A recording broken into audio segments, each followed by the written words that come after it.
আমি দশম দশম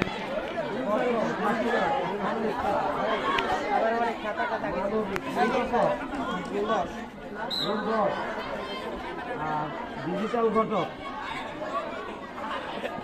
তুমি ডিজিটাল ঘটক, এত জীবন শুনছি অ্যানালগ ঘটক, তুমি অ্যানালগ ছেড়ে ডিজিটালে গেলে কেন?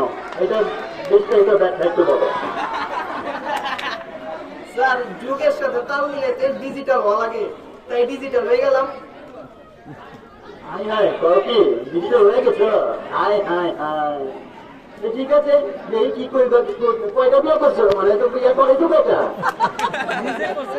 স্যার দুইটা তো পুরো সেঞ্চুরি।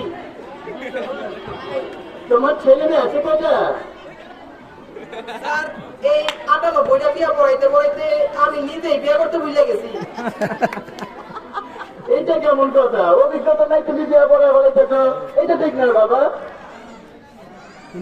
স্যার এক সময় ইনশাআল্লাহ অভিজ্ঞতা হয়ে যাবে। আচ্ছা ঠিক আছে, ওকে।